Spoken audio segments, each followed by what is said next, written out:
Hello everyone, कैसे हैं आप सभी। तो आज है 11 दिसंबर और आज हम लोग 11 दिसंबर से बनने वाले सभी करंट अफेयर्स को डिस्कस करेंगे और लास्ट में कुछ जीके के क्वेश्चन भी डिस्कस करेंगे। एग्जाम में पूछे जा चुके हैं या मोस्टली पूछे जाते हैं। चलिए स्टार्ट करते हैं आज का वीडियो। आज का फर्स्ट क्वेश्चन है, टाइम पत्रिका के पर्सन ऑफ द ईयर 2022 का खिताब किसने जीता है। यानी कि जो टाइम्स मैगजीन है, आप लोगों ने सुना ही होगा इस मैगजीन का नाम। तो ये है ना, हर साल अपने जो है पर्सन ऑफ द ईयर या एथलीट ऑफ द ईयर ऐसे जो है ना घोषित करती रहती है। तो अभी हाल ही में जो व्लादिमीर जेलेंस्की है, व्लादिमीर मतलब राष्ट्रपति कहा जाता है, ठीक है, व्लादिमीर शब्द यूज होता है। तो ये व्लादिमीर जेलेंस्की आप लोग जानते हैं, यूक्रेन के ये राष्ट्रपति है। रूस यूक्रेन का जो युद्ध हो रहा है उसी के चलते जो जेलेंस्की है और दृढ़ता से जो है रूस के सामने खड़े हुए और उनकी जो सेना है रूस का जो है हम लोग का सामना कर रही है। इसी के चलते इनको जो है ना ब्रेव पर्सन के एज अ डिस्क्राइब करते हुए जेलेंस्की को person of the year times magazine ने दे दिया है।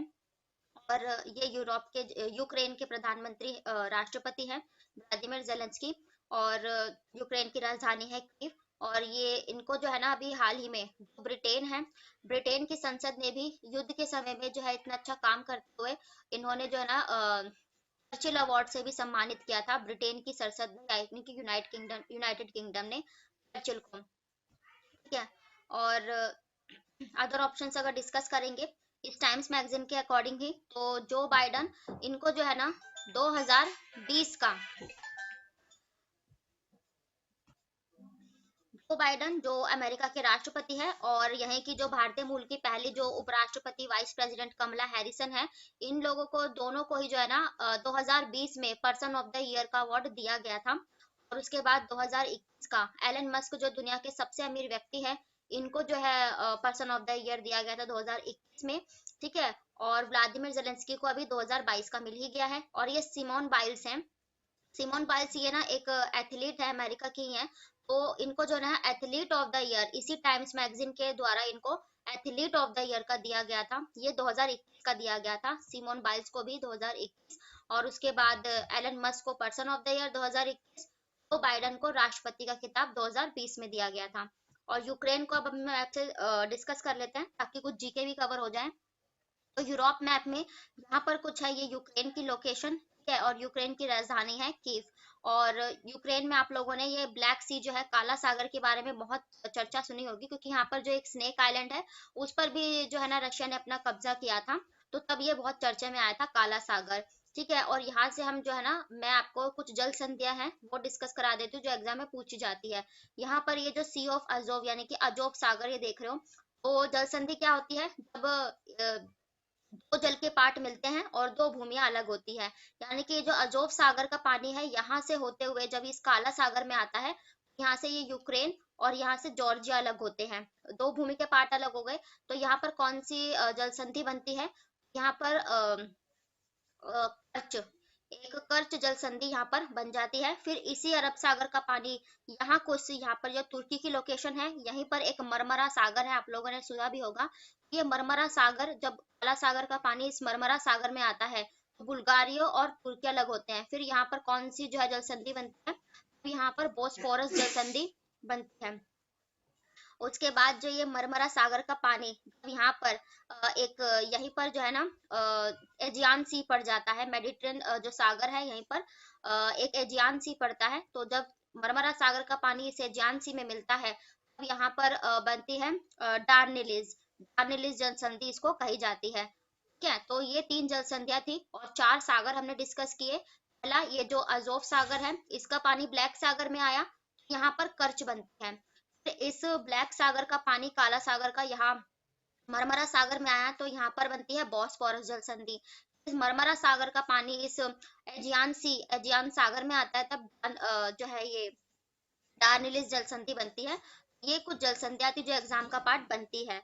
और अदर ऑप्शंस हाल ही में जो कुछ हो उनका डिस्कस कर लेते हैं, ठीक है। तो जैसे स्विट्जरलैंड, तो अभी स्विट्जरलैंड में हाल ही में मैंने आपको बताया था कि जो टेनिस का जो वर्ल्ड कप होता है, मतलब कि टेनिस का सर्वश्रेष्ठ जो खिताब होता है जिसे बैलन डी और बैलन अवार्ड कहते हैं, तो ये जो वुमेन्स का बैलन अवार्ड है ये स्विट्जरलैंड ने जीत लिया है खिताब, ये अभी हाल ही में जीता था। और ये यहाँ पर ये जो स्लोवानिया की जो लोकेशन है, स्लोवानिया की यूरोपीय देश, इसमें जो है ना अभी हाल ही में इसकी नताशा पिर्कमुसेर इसकी पहली महिला राष्ट्रपति बन गई है। इटली की बात करें तो यहाँ पर इटली में क्या है, इटली में ना हमारा जो फूड सेफ्टी एसोसिएशन है इसका इंटरनेशनल का, तो ये इटली में ही हो जाएगा। यहाँ पर ये जो ऑस्ट्रिया की लोकेशन आती है, यहाँ पर सी पैक का हेडक्वार्टर है, सी पैक यानी कि चाइना पाकिस्तान इकोनॉमिकल जो इनका कॉर्पोरेशन है उसका हेडक्वार्टर। यहाँ ये क्रोएशिया की लोकेशन पड़ जाती है, क्रोएशिया। क्रोएशिया इसलिए चर्चे में था कि क्रोएशिया ने हमारे जो राष्ट्रपति थे ना प्रेसिडेंट रामनाथ कोविंद जी, उनको अपने हाईएस्ट सिविलियन अवार्ड से सम्मानित किया था। तो द्रौपदी मुर्मू जी से पहले 14वें राष्ट्रपति थे, उनको क्रोएशिया ने जो है सम्मानित किया था। तो यूक्रेन भी डिस्कस हो गया। और स्वीडन, स्वीडन अभी इसलिए चर्चा में था, स्वीडन के अभी हाल ही में जो है ना यहाँ की महिला प्रधानमंत्री बनी थी उल्फ क्रिस्टर्सन। ठीक है, तो ये सब जो कुछ संधियां या चीजें हैं जो पूछी ही जाती है। और यहाँ पर एक आ जाती है ये जिब्राल्टर जल संधि, ये भी बहुत इंपॉर्टेंट है। जिब्राल्टर, आप लोग देख रहे हो ये जो मोरक्को है नीचे जो है ना ये सारा अफ्रीका का पार्ट पड़ जाता है, अफ्रीका महाद्वीप का। तो ये पूछा जाता है कि अफ्रीका महाद्वीप और यूरोप महाद्वीप जल संधि के द्वारा अलग होते हैं। तो ये जिब्राल्टर जल संधि, या फिर ये पूछ लिया जाता है यहाँ पर ये जो स्पेन देख रहे हो आप, इतना छोटा सा बस ये टुकड़ा है, तो स्पेन और नीचे अफ्रीका में मोरक्को, ये किसके द्वारा अलग होते हैं, तो ये भी जिब्राल्टर जल संधि, क्योंकि यहाँ पर यूरोप ये स्पेन पड़ जाता है, नीचे मोरक्को, इन्हीं से जो है ना ये डिवाइड हो रहा है अफ्रीका महाद्वीप और यूरोप महाद्वीप। तो अगर पूछे कि यूरोप और अफ्रीका महाद्वीप, तो ये जिब्राल्टर जल संधि, स्पेन और मोरक्को ये भी जिब्राल्टर जल संधि के द्वारा अलग किए जाते हैं। अदर ऑप्शंस भी डिस्कस हो गए, अब देख लेते हैं नेक्स्ट क्वेश्चन।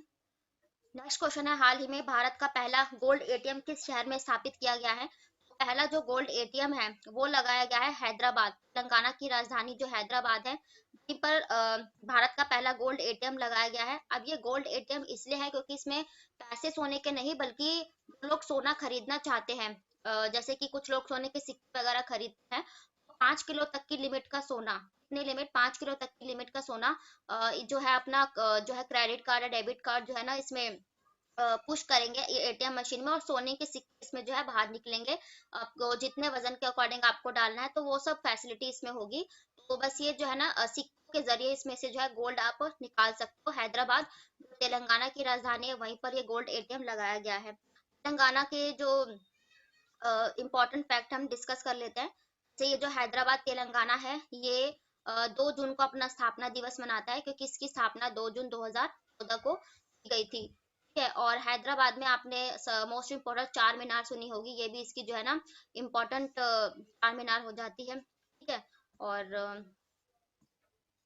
अदर ऑप्शन अगर डिस्कस कर ले तो जो गुरुग्राम, जो उत्तर प्रदेश का जो गुरुग्राम है यहाँ पर क्या खुला था, तो यहाँ पर पहला ग्रेन एटीएम खुला गया था। ग्रेन एटीएम यानी कि जो अनाज एटीएम है वो गुरुग्राम, जो उत्तर प्रदेश के गुरुग्राम में खोला गया था। चेन्नई, चेन्नई तमिलनाडु की राजधानी है, और तमिलनाडु के मुख्यमंत्री है एम के स्टालिन, और उत्तर प्रदेश के कौन है, ये है योगी आदित्यनाथ जी। तो ये चेन्नई में अभी हाल ही में जो रिलायंस जियो कंपनी है, मुकेश अंबानी ने पहला भारत का जो पहला मल्टी मॉडल लॉजिस्टिक पार्क ये तमिलनाडु के चेन्नई में हाल ही में स्थापित किया। नोएडा, नोएडा भी उत्तर प्रदेश में है। नोएडा में अभी हाल ही में इसलिए मैं चर्चा का था कि जो उत्तर भारत का जो पहला डेटा सेंटर, सबसे बड़ा डेटा सेंटर जो लगाया जाएगा उत्तर भारत का, वो उत्तर प्रदेश के नोएडा में लगाया जाएगा। ठीक है, और हैदराबाद डिस्कस हो ही गया। और अब देख लेते हैं नेक्स्ट क्वेश्चन। नेक्स्ट क्वेश्चन है, हाल ही में आर वेंकटरमणि की 109वीं वर्षगांठ 4 दिसंबर को मनाई गई। उन्होंने भारत के किस रैंक के राष्ट्रपति की सेवा, यानी कि किस नंबर के जो है ये राष्ट्रपति थे, ये 8वें नंबर के हमारे राष्ट्रपति थे। ये क्वेश्चन इसलिए पिक किया है क्योंकि इससे जो है ना कुछ जीके कवर हो जाए, क्योंकि राष्ट्रपति के बारे में पूछ लिया जाता है। वैसे भी इस साल जो है हमारी जो पहली महिला आदिवासी महिला राष्ट्रपति द्रौपदी मुर्मू बनी है, तो ऐसे क्वेश्चंस पूछे जा सकते हैं। तो ये 8वें राष्ट्रपति थे रामास्वामी वेंकटरमणि, 1982 में इनका जन्म हुआ। 1982 से 87 तक ये हमारे भारत के राष्ट्रपति रहे हैं, और 8वें नंबर के थे। इंदिरा गांधी सरकार में उन्होंने वित्त मंत्रालय और रक्षा मंत्रालय जैसे पद भी संभाले थे, यानी कि वो वित्त मंत्री और रक्षा मंत्री भी रह चुके हैं। और राष्ट्रपति, हमारा भारत का एक राष्ट्रपति होगा, ये किस अनुच्छेद में, तो ये अनुच्छेद 52 में वर्णित है। ठीक है, और राष्ट्रपति जो महाभियोग की प्रक्रिया लगाई जाती है, ये अनुच्छेद 61 में वर्णित है। और भारत का एक राष्ट्रपति होगा, ये प्रावधान हमारे कहाँ से लिया था, ये अमेरिका से लिया था। तो ये कुछ जीके कवर हो गए। और कुछ राष्ट्रपति जो एग्जाम का पार्ट बनते हैं, पूछे जाते हैं, वो डिस्कस कर लेते हैं। जैसे हमारे देश के पहले राष्ट्रपति ये तो डॉक्टर राजेंद्र प्रसाद थे, आपको सभी को पता होगा। और तीसरे नंबर के पूछे जाते हैं, वो इसलिए पूछे जाते हैं क्योंकि ये जो है ना पहले मुस्लिम राष्ट्रपति थे हमारे देश के। जाकिर हुसैन इनका नाम था, आप लोगों ने सुना होगा जाकिर हुसैन। हमारे पहले मुस्लिम राष्ट्रपति थे तीसरे नंबर के। और पांचवें नंबर के इसलिए थे क्योंकि पांचवें नंबर के जो हमारे राष्ट्रपति बने थे वो एक चीफ जस्टिस, भारत के मुख्य न्यायाधीश थे। और हमारे पहले न्यायाधीश कौन थे, ये जो हिदायतुल्ला थे ना, मोहम्मद हिदायतुल्ला, यही जो है हमारे पांचवें राष्ट्रपति भी थे और भारत के पहले मुख्य न्यायाधीश थे। इसलिए ये मैंने पिक किया है, ठीक है। और देख लेते हैं नेक्स्ट क्वेश्चन। नेक्स्ट क्वेश्चन है, वनडे क्रिकेट में भारत के लिए छठे सबसे अधिक रन बनाने का लिए बल्लेबाज एम अजरुद्दीन को किसने पीछे छोड़ा है।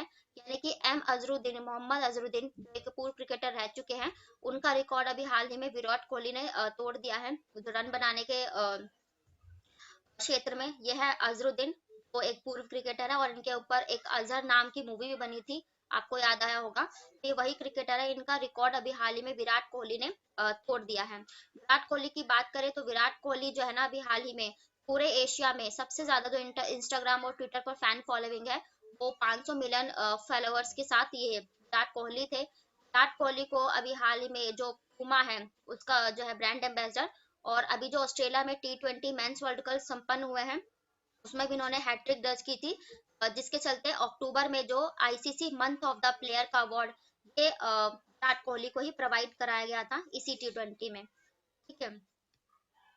नेक्स्ट क्वेश्चन, सॉरी, जो अदर क्वेश्चन अदर ऑप्शन है वो भी जो है हम डिस्कस करेंगे ये क्रिकेटर से रिलेटेड।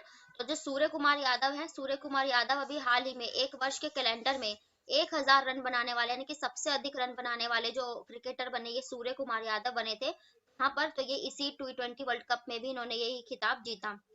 और रोहित शर्मा, इस बार के जो T20 हुए थे ऑस्ट्रेलिया में, इसमें जो कैप्टन रहे वो रोहित शर्मा, और उनके जो उप कैप्टन रहे यानी कि जो है एज साथ में इन्होंने वो थे केएल राहुल। तो केएल राहुल और रोहित शर्मा T20 इस वर्ल्ड कप के कैप्टन रहे थे। ऋतुराज गायकवाड़ है, इन्होंने अभी हाल ही में जस्ट मैंने एक हफ्ते पहले कराया कि ये जो ऋतुराज गायकवाड़ है इन्होंने जो है ना एक ओवर में वैसे तो 6 रन होता है लेकिन 7 रन बनाने वाले पहले खिलाड़ी ऋतुराज गायकवाड़ बन गए थे। तो ये भी डिस्कस हो गया। अब देख लेते हैं नेक्स्ट क्वेश्चन।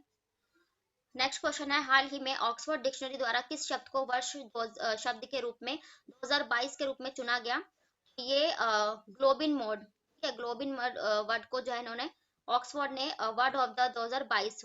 और वर्ड ऑफ द ईयर का मतलब ये होता है कि ये जो वर्ड है इंटरनेट पर सबसे ज्यादा सर्च किया गया है या फिर इससे रिलेटेड कुछ भी जो है बहुत ज्यादा ही सर्चिंग और चीजें सामने आई हैं तो इसलिए वर्ड ऑफ द ईयर घोषित किया है। और इस वर्ड का मतलब देख लेते हैं। तो ग्लोबिन का शब्द का अर्थ होता है भूत और मोड मतलब मिजाज, लेकिन अगर दोनों शब्दों को हम एक साथ लिखें तो ग्लोबिन मोड का अर्थ अलग हो जाता है। और ये अंग्रेजी यानी कि स्लैग शब्द है। ग्लोबिन मोड का ज्यादातर ऐसे लोगों के लिए इस्तेमाल किया जाता है जो खुद में ही मस्त रहते हैं और उन्हें दुनियादारी की कोई परवाह नहीं होती। कुछ लोग इन्हें आलसी, खुदगर्ज और लालची भी कहते हैं। तो इस वर्ड का ये मतलब होता है।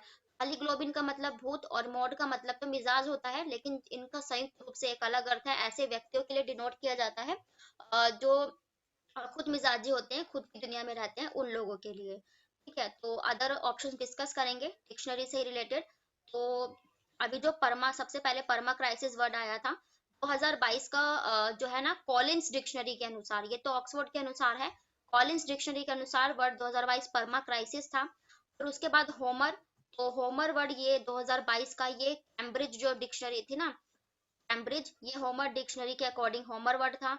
और अभी गैस लाइट तो एक मरियम डिक्शनरी थी, उसके अकॉर्डिंग 2022 का word of the year gas lighting था। तो ये अलग अलग डिक्शनरी थी, उन सभी के अकॉर्डिंग ये वर्ड सबसे ज्यादा चूज किए गए हैं, ठीक है। और देख लेते हैं नेक्स्ट क्वेश्चन। नेक्स्ट क्वेश्चन है, हाल ही में मौद्रिक नीति समिति एमपीसी की बैठक द्वारा रेपो रेट दर क्या तय की गई है। तो ये जो रेपो रेट दर है ये 6.25% जो है डिसाइड की गई है। और हमारा जो आरबीआई यानी कि रिजर्व बैंक ऑफ इंडिया है, इसी की जो एक मॉनेटरी पॉलिसी होती है उसी के अकॉर्डिंग जो है ना अब छलांग मारी है। क्यों, क्योंकि पहले कितनी थी हमारी रेपो रेट अभी पिछले ही मंथ में, तो ये 1.90% थी, लेकिन अब जो है ना 6.25% कर दी गई है। और ये है शशिकांत दास, जो रिजर्व बैंक के अभी हाल ही में वर्तमान के जो अध्यक्ष है गवर्नर शशिकांत दास हैं। आरबीआई की बात करें तो आरबीआई की स्थापना कब हुई थी, तो 1945 में हुई थी। और इसका राष्ट्रीयकरण कब किया गया था, तो 1949 में इसका राष्ट्रीयकरण किया गया था। और इसका हेडक्वार्टर पूछे तो ये हेडक्वार्टर इसका मुंबई में है। और ये जो मॉनेटरी पॉलिसी है इसके बारे में जान लेते हैं। ये जो मौद्रिक नीति समिति बनाई थी अ, हमारे केंद्रीय बैंक आरबीआई ने, ये 2016 में बनाई थी। और ये जो मॉनेटरी समिति है जो तैयार करती है, उसके 6 सदस्य होते हैं, ठीक है। 3 तो रिजर्व बैंक ऑफ इंडिया के होते हैं, और 3 सदस्य इसमें जो है ना गवर्नमेंट बैंक से होते हैं, ठीक है। और और ये जो जब समिति बनाई गई थी, ये उर्जित पटेल उस टाइम पे जो है ना इसके आरबीआई के गवर्नर थे। उर्जित पटेल की अध्यक्षता में ये मॉनेटरी पॉलिसी लागू की गई थी, ठीक है। तो ये 6 सदस्य होते हैं मॉनेटरी पॉलिसी के, ठीक है। देख लेते हैं अदर ऑप्शंस। रेपो रेट में आपको बताया तो रेपो रेट वही होता है। सरल शब्दों में कहे जैसे कि हम लोग हैं, हमें जब लोन की जरूरत पड़ती है, हम किसके पास जाते हैं, तो हम बैंकों के पास जाते हैं, है ना, गवर्नमेंट या प्राइवेट कोई भी बैंक के पास। अब इन बैंकों को जब लोन की जरूरत पड़ती है, ये कहाँ जाते हैं, तो ये हमारे जो केंद्रीय बैंक है, भारत का जो सबसे बड़ा बैंक, ये फिर रिजर्व बैंक में जाते हैं, ठीक है। यानी कि इनको एक तरीके से जो जिस दर पर जो है ना रिजर्व बैंक ऑफ इंडिया अन्य बैंकों को लोन देता है, वो रेपो रेट दर होती है। और रिवर्स रेपो रेट दर क्या होती है, रिवर्स रेपो रेट दर ये होती है कि जितने टाइम के लिए, मतलब जिस दर पर, तो ये गवर्नमेंट या private bank reserve bank of India में जिस दर पर अपना पैसा रखते हैं सुरक्षित, तो उस दर पे उस दर को जो है रिवर्स रेपो रेट कहा जाता है। और ये रेपो रेट जो दर होता है, इसमें कितने दिन तक जो है लोन ले सकते हैं, ये 2 से 14 दिन के लिए लोग जो है रेपो रेट दर पर लोन लेते हैं। और एक आपने बैंक रेट सुना होगा, ठीक है। बैंक रेट ये होता है कि जब आपको दीर्घकालीन यानी कि लॉन्ग लिमिटेड पीरियड के लिए आपको बैंक चाहिए, लोन चाहिए होता है, तब वो बैंक रेट पे मिलता है। तो हमारी बैंक रेट क्या है, तो वो 6.50 है। जब जैसे कि आपको अर्जेंट किसी बैंक को लोन चाहिए रातों रात, तो उसे फिर बैंक रेट पे दिया जाएगा। और बैंक रेट 6.50 अभी डिसाइड की गई है। रेपो रेट 6.25%, 5.9 के पहले थी, इससे पहले, ठीक है। तो ये सब repo rate, reverse repo rate और बैंक रेट हमने डिस्कस कर लिया। 6.5 तो अभी जो ये वर्ल्ड बैंक है ना, इसने हमारी जो ग्रोथ रेट इंडिया की 2022 में, ये 6.5 बताई थी ग्रोथ रेट, ठीक है। देख लेते हैं नेक्स्ट क्वेश्चन। नेक्स्ट क्वेश्चन है, हाल ही में फीफा विश्व कप ट्रॉफी 2022 का अनावरण कौन करेगा, तो ये दीपिका पादुकोण करेंगी। दीपिका पादुकोण जो एक एक्ट्रेस है, आपको लोगों को पता ही होगा। तो इस बार के जो फीफा कौन होस्ट कर रहा है, तो ये कतर होस्ट कर रहा है। तो वहीं पर ये जो ट्रॉफी का अनावरण दीपिका बॉलीवुड एक्ट्रेस दीपिका पादुकोण करेगी, अनवील ट्रॉफी फीफा। और फीफा की स्थापना कब हुई थी, फीफा की बात करें तो इसकी स्थापना 1904 में हुई थी। एंड और ये पानी इन्फिनिटो इसके अध्यक्ष हो जाएंगे फीफा के। और ये जो है अभी 2022 का कतर में होस्ट हो रहे हैं, ठीक है। तो ये वही होंगे। तो फीफा की बात हो गई। अदर ऑप्शंस भी ना हम कुछ एम्बेसडर वगैरह से रिलेट करेंगे। अभी जो रणवीर सिंह, जो दीपिका पादुकोण के हस्बैंड है, इन्हीं रणवीर सिंह को इसी फीफा वर्ल्ड कप जो कतर में होस्ट हो रहा है, इसी का जो है ना ब्रांड एम्बेसडर बनाया था। ये तो ट्रॉफी का अनावरण करेंगी, लेकिन ब्रांड एम्बेसडर फीफा के इस बार के रणवीर सिंह थे। सचिन तेंदुलकर मैंने ऑप्शन इसमें रखा है, क्योंकि जो यूनिसेफ यानी कि राष्ट्रीय अंतरराष्ट्रीय बाल जो कोष है यूनिसेफ के, 20 साल तक एम्बेसडर बने रहने का, ब्रांड एम्बेसडर बने रहने का यूनिसेफ का रिकॉर्ड सचिन तेंदुलकर ने बनाया था। नीरज चोपड़ा भी हाल ही में, जो स्विट्जरलैंड है ना, इसने अपने पर्यटन को बढ़ावा देने के लिए नीरज चोपड़ा, जिन्होंने हमारे लिए टोक्यो ओलंपिक में गोल्ड जीता, उनको अपना ब्रांड एम्बेसडर हाल ही में बनाया है। नेक्स्ट क्वेश्चन देख लेते हैं। नेक्स्ट क्वेश्चन है, हाल ही में पेरू की पहली महिला राष्ट्रपति कौन बनी, तो पेरू की पहली महिला राष्ट्रपति अभी हाल ही में ये बोलुआर्ट बनी है। इसलिए इंपॉर्टेंट है क्योंकि ये पहली बनी है, बोलुआर्ट है ना, पहली महिला राष्ट्रपति पेरू के इतिहास में। पेरू की बात करें तो इसकी राजधानी हो जाएगी लीमा, ठीक है। और अभी इसकी राष्ट्रपति बन गई है। पेरू को हम मैप से डिस्कस कर लेते हैं ताकि कुछ जीके भी कवर हो जाए। यह नॉर्थ अमेरिका, यह है साउथ अमेरिका, उत्तर अमेरिका और दक्षिणी अमेरिका। तो यहाँ पर ये जो पेरू की लोकेशन आ जाती है, पेरू की राजधानी लीमा। और दक्षिण अमेरिका का सबसे बड़ा जो देश है वो ब्राजील कहा जाता है, और इसी ब्राजील की राजधानी है ब्राजीलिया। यहीं पर जो है ना अमेज़न के घने जंगल पाए जाते हैं, जहाँ विशाल एनाकोंडा पाए जाते हैं। ठीक है। और आप लोग देखते हैं ये जो ब्राजील है ना, लगभग दक्षिण अमेरिका के सारे देश इससे सीमा साझा करते हैं।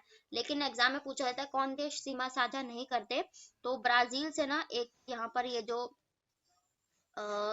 इक्वाडोर है, ठीक है, और फिर यहाँ पर ये जो चिली और ये अर्जेंटीना, सिर्फ ये 3 देश ऐसे हैं जो ब्राजील से सीमा साझा नहीं करते हैं। उत्तरी अमेरिका का ये जो कनाडा और जो अमेरिका यूनाइटेड स्टेट्स, यहाँ का जो ये पार्ट है ना, ये 5 ग्रेट लेक, मैंने आपको बताया 5 ग्रेट लेक है, ठीक है, जिसमें से ट्रिक क्या है, शियोम, यानी कि ताजे पानी की सबसे बड़ी झील, एस से सुपीरियर, एच से ह्यूम, आई से इरी, ओ से ओंटारियो और एम से मिशिगन झील।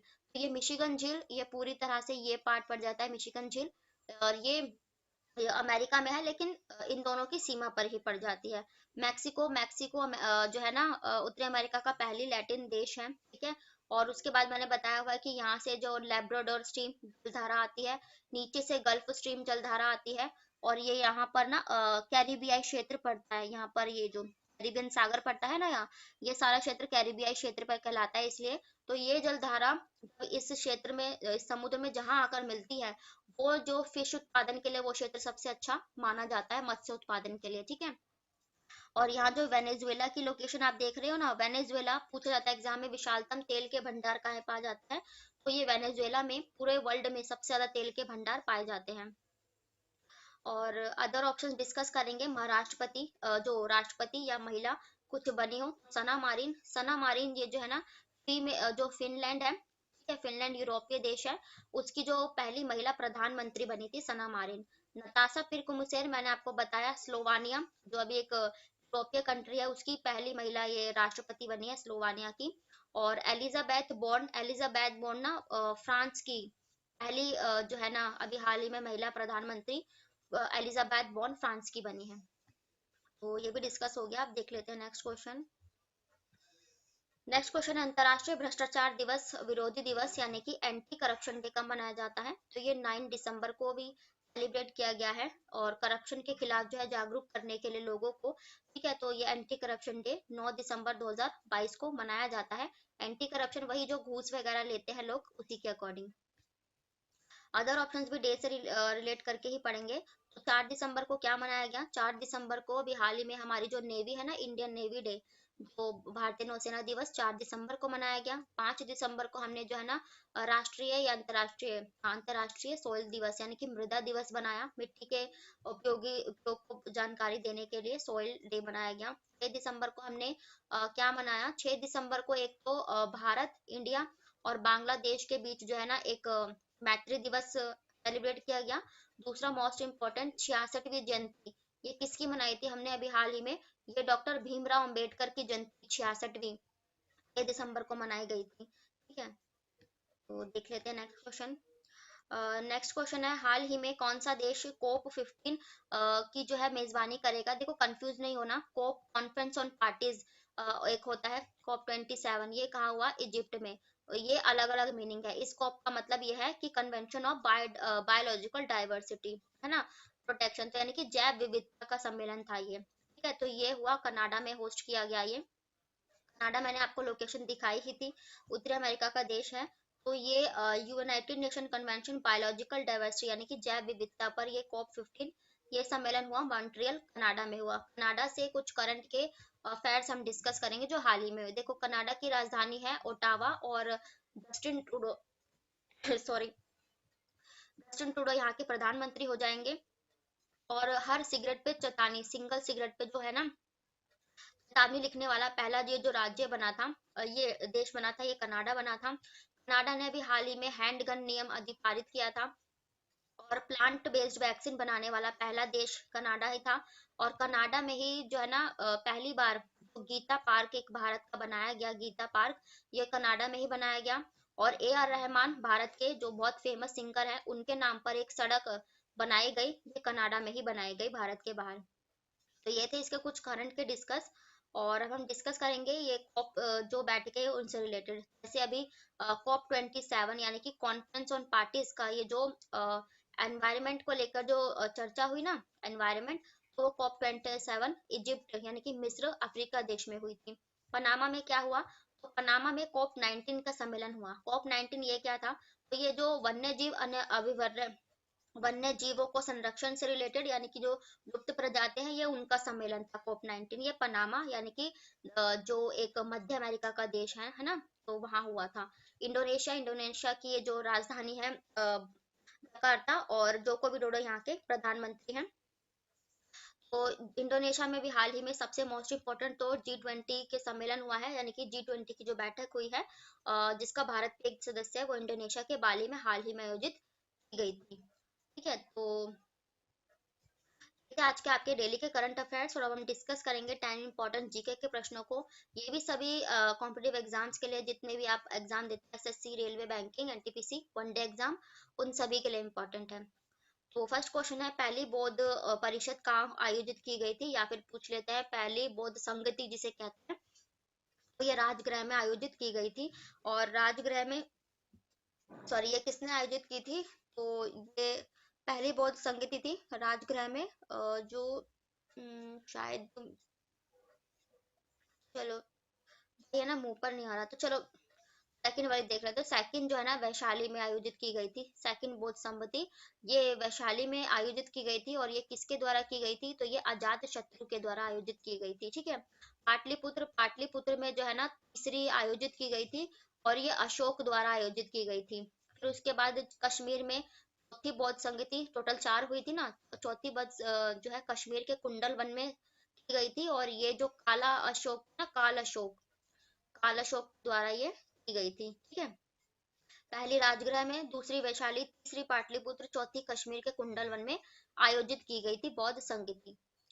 नेक्स्ट क्वेश्चन है, कौन सा क्षेत्र, ये है कि, नहीं ये कुछ मिसप्रिंटिंग है, इसमें ये है कि किस जो है धर्म ने कहा कि जो इच्छाएं हैं सभी दुखों का कारण है, ये किस जो है रीजन ने कहा? तो ये आप लोग जानते हैं, बौद्ध धर्म जो थे संस्थापक थे भगवान बुद्ध जी, उन्होंने कहा था कि इच्छाएं सभी दुखों का कारण है, ये बौद्ध धर्म ने कहा था। नेक्स्ट क्वेश्चन है, महरौली में विश्व विहीन लौह स्तंभ की स्थापना, विश्व विहीन नहीं है एक्चुअली, मतलब ये मतलब कि जो जंग लग जाता है ना, बिना जो है जंगरोधी एक स्तंभ यानी कि पिलर, ये स्थापना की थी गुप्त वंश ने। महरौली ये दिल्ली में है। ठीक है, इसमें ना एक स्तंभ है लोहे का, उसमें कभी जंग नहीं लगता है। ये जो खंभ ये गुप्त काल में बनाया गया था। ठीक है, नेक्स्ट क्वेश्चन है, मुर्शिद अली खान, अली वर्दी खान और सिराजुद्दौला, सिराजुद्दौला आप लोगों ने बहुत नाम सुना होगा सिराजुद्दौला का, तो ये किस शहर के नवाब थे? तो ये ना बंगाल के नवाब थे। सिराजुद्दौला से आपको पता ही चल रहा होगा, है ना, तो ये पश्चिम बंगाल के नवाब थे। नेक्स्ट क्वेश्चन है, बंकिम चंद्र चटर्जी ने अपने उपन्यास आनंद मठ में बंगाल में किस विद्रोह का विशेष रूप से उल्लेख किया? तो देखो, जो संन्यास रेबिलियन यानी कि संन्यास विद्रोह हुआ था ना, ये बंगाल में ही हुआ था, और इन्होंने, बंकिम चंद्र चटर्जी, एक उपन्यास है इनका नोबल आनंद मठ में, इसके बारे में बताया था। ठीक है, नेक्स्ट क्वेश्चन है, हमारे संविधान की प्रस्तावना में इनमें से किसका उल्लेख नहीं है? तो हमारे संविधान की जो प्रस्तावना है, इसमें जो हमारे ये, हाँ, एडल्ट फ्रेंचाइज मतलब कि सार्व जो वो जो वयस्क मताधिकार है ना, यानी कि मत देने का अधिकार, वो तो हमारा मौलिक और कानूनी अधिकार है। ठीक है, तो ये एडल्ट फ्रेंचाइज इसमें उल्लेखित नहीं है प्रस्तावना में। बाकी हमारी प्रस्तावना में 3 तरह के न्याय हैं, है ना, भ्रातृत्व का भार बताया गया है, और समानता का भाव, ये सब प्रस्तावना में बताए गए हैं। और हमारी प्रस्तावना ये कब बनी थी? तो 1946 दिसंबर में, जब 13 दिसंबर को मीटिंग हुई थी, और उद्देश्य प्रस्ताव लाए थे नेहरू जी 13 दिसंबर को, अब यही जाकर बाद में जो है ना प्रस्तावना बन गई थी, उद्देश्य प्रस्ताव। ठीक है, नेक्स्ट क्वेश्चन है, संविधान का कौन सा अनुच्छेद मुफ्त कानूनी सेवाओं से संबंधित है? यानी कि आप लोगों को पता होगा, हमारे मौलिक अधिकार है उनमें से, जिनके पास फीस अफोर्ड करने के लिए वकील के पैसे नहीं होते, तो मुफ्त कानूनी अधिकार यानी कि जो है सरकारी वकील, ये हमें जो है ना अनुच्छेद 39 के तहत दिया जाता है। ठीक है, और अनुच्छेद 44 की बात करें तो समान नागरिक संहिता, तो अभी सिर्फ गोवा राज्य में है भारत के, उसका वर्णन है 44 में। और 32 में संवैधानिक उपचारों का अधिकार है, यानी कि हमारे मौलिक अधिकारों का जब उल्लंघन होता है, हम जो है ना सुप्रीम कोर्ट या हाई कोर्ट में जो है जा सकते हैं। तो अनुच्छेद 32 के तहत हम सुप्रीम कोर्ट में जा सकते हैं। और अनुच्छेद 226 के तहत हम हाई कोर्ट में जा सकते हैं हमारे मौलिक अधिकारों का उल्लंघन हेतु। और हमारे जो महान्यायवादी होते हैं ना, जो अटॉर्नी जनरल होते हैं, उनसे रिलेटेड अनुच्छेद ये आर्टिकल 76 में वर्णित है। नेक्स्ट क्वेश्चन है, भारतीय संसद की सबसे महत्वपूर्ण विशेषता क्या है? इसकी सबसे महत्वपूर्ण विशेषता यही है कि इसमें दो सदन है, यानी कि प्रकृति में द्विचक्रीय, यानी कि दो सदन। आप लोग जानते हैं संसद के दो सदन है, एक राज्यसभा और एक लोकसभा। ठीक है, लोकसभा निम्न सदन, राज्यसभा उच्च सदन। और प्लस इसमें एक तीसरा पार्ट कौन शामिल है, तो हमारे राष्ट्रपति शामिल होते हैं। लेकिन सदन कितने होते हैं? ये दो होते हैं, लोकसभा और राज्यसभा। नेक्स्ट क्वेश्चन है, भारत में अटॉर्नी जनरल की सुनवाई का अधिकार कहाँ है? यानी कि हमारे जो महान्यायवादी, जो भारत के अटॉर्नी जनरल, वो भारत के कानून की कोई भी अदालत में जा सकते हैं अपनी जो बात कहने के लिए। ठीक है, तो उनको किसी भी अदालत में जाने का अधिकार है। नेक्स्ट क्वेश्चन है, अंडमान और निकोबार द्वीप किसके द्वारा विभाजित होते हैं? तो अंडमान और निकोबार, तो भारत की जो लोकेशन में यहाँ पर आप लोग जानते हैं अंडमान निकोबार द्वीप है, तो ये 10 डिग्री चैनल द्वारा अलग होते हैं अंडमान निकोबार। और 8 डिग्री चैनल द्वारा क्या अलग होते हैं? तो 8 डिग्री चैनल द्वारा जो मालदीव है और जो मिनिकॉय, मालदीव और मिनिकॉय अलग होते हैं। ठीक है, 9 डिग्री चैनल द्वारा जो मिनिकॉय और लक्षद्वीप, ये 9 डिग्री चैनल द्वारा अलग होते हैं। तो ये थे आज के आपके डेली के करंट अफेयर्स और जीके के प्रश्न। और आपको जो है मैं हर जो है ऑप्शन में से अच्छे से जो है आई होप डिस्क्राइब कर पाई हूँ जितने भी जीके फैक्ट बन सकते हैं। तो वीडियो पसंद आए तो लाइक करें, चैनल को सब्सक्राइब करें ताकि नोटिफिकेशन आप तक पहुंच सके। थैंक यू वेरी मच, फिर मिलते हैं ऐसे ही एक वीडियो के साथ। तब तक के लिए बाय, राधे राधे।